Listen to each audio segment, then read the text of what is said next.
So the Elden Ring DLC is right around the corner and we the folks at Nooker Club over here are very excited for it. So excited as a matter of fact that we are holding a little tournament amongst ourselves. We're holding probably at this moment. That said though, since DLC is pretty near, I'm pretty sure a lot of us want to revisit the game once again.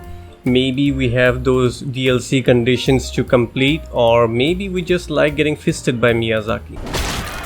Either way, this video addresses one single question as always: how does this game runs on the Steam Deck OLED? Let's check it out. Alright, starting with the open world, it's really hard to pinpoint exact averages over here. The frames just keeps on varying so massively all over the place. Like, take a look at this clip over here. At low settings in a dense area, it is ranging between 30 to 35. That again drops to 28 or 29. But again, sometimes in other open areas, it can reach up to 45. It's all about where we exactly are in the map. And again, if we turn the settings up to medium, we get the same results more or less. There's not too much of difference there. When we crank it up to high though, in dense areas, it becomes a bit more less, although again, the average, or let's say the range, still stays the same more or less, as it stays between 28 to 35. However, if we move to areas like Kaled, where the density is a bit more on the lesser side, we can actually touch 40 there. So it's really hard to pinpoint what exactly is the average frames that we can consider over here. Moving inside areas such as legacy dungeons or maybe just dungeons, again it is hard to specify as the difference in numbers are pretty negligible at times, but again sometimes we get massive amount of difference. In low it can reach 50, but then again it's not a constant 50. In medium it stays on 40s more frequently, but it does drop to 30s, and on high it stays on 30s mostly. When I say it like this, it definitely does seem like the difference is there, but while actually playing it, the fluctuations in the frames doesn't exactly justify the solid numbers that we are giving over here. The game does look really great when you put it on high though, so considering that since we are getting more or less the same range of frames, I think we can put it on high and play it as such. Even better if we can use some customized settings while keeping the shadows on high.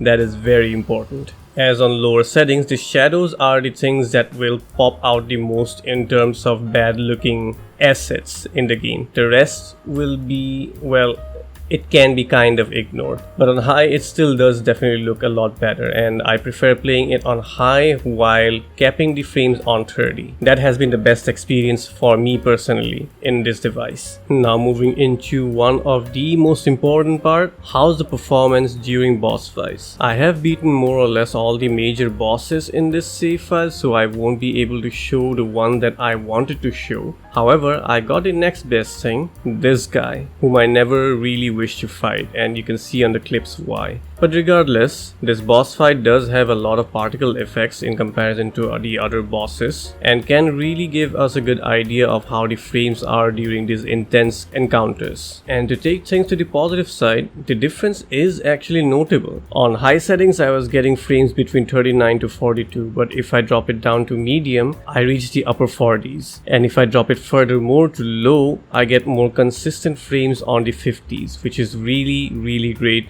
especially during intense fights like these where reaction speed matters a lot. Now moving into a little bit of extra, starting with the audio.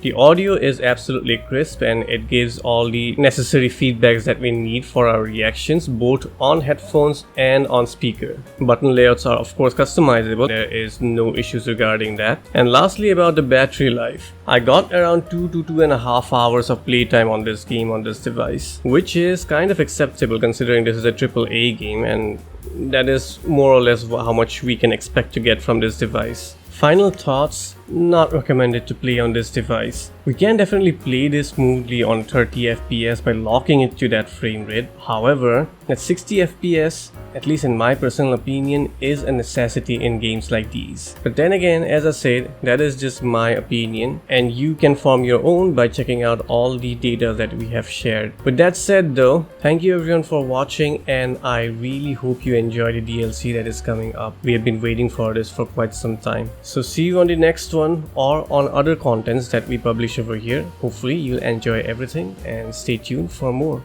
Bye bye.